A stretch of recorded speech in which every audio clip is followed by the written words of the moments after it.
जय शिवराय मित्रांनो, आपण पाहत आहात चटकदार न्यूज।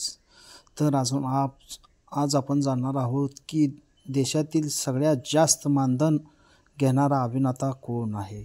शाहरुख खान किंवा रजनीकांत नाही, तर तब्बल 200 कोटीचं मानधन घेणारा हा आहे देशातील पहिला अभिनेता।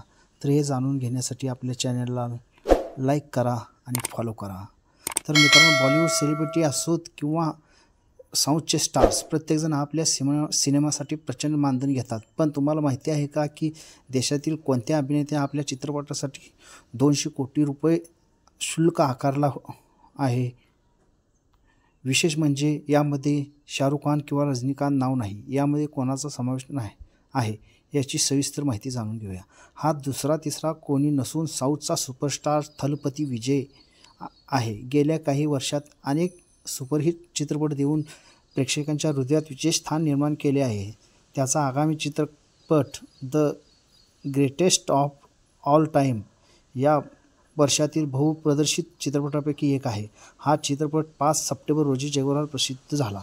व्यंकटेश प्रभू दिग्दर्शित या चित्रपटात थलपती विजय, प्रशांत, प्रभुदेवा, मोहन आणि जयराम यांच्या महत्त्वपूर्ण भूमिका आहेत।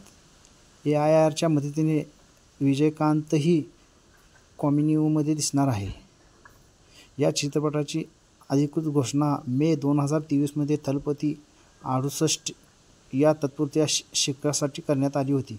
प्रोडक्शन हाऊसचा हा 25वा चित्रपट असून 300 ते 400 कोटीच्या बजेटमध्ये बनला आहे। The greatest of all time या चित्रपटातील दुहेरी भूमिकेसाठी थलपती विजयला 150 कोटी रुपये मानधन दिले जात असल्याच्या बातम्या यापूर्वी आल्या होत्या। मात्र आता निर्मात्याच्या अर्चना कलापती यांनी या चित्रपटासाठी अभिनेत्याच्या मानधनाविषयी भाष्य केले आहे।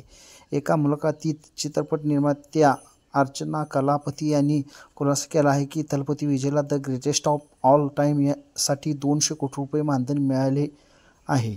यासह थलपती विजय हा शाहरुख खान, सलमान खान, प्रभास, अल्लू अर्जुन, रजनीकांत आणि आमिर खान यापेक्षा भारतातील सर्वात कमाई करणारा अभिनेता बनला आहे।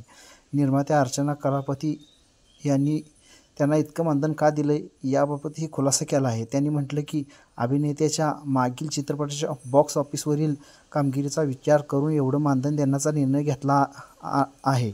गेल्या वर्षाचा लिओ हा बॉक्स ऑफिसवर 200 कोटीहून अधिक कमाई करणारा थलपती विजयचा 7वा चित्रपट ठरला आहे आणि त्यांच्या चित्रपटातील बॉक्स ऑफिसवर 2000 कोटीहून अधिक कमाई केली आहे।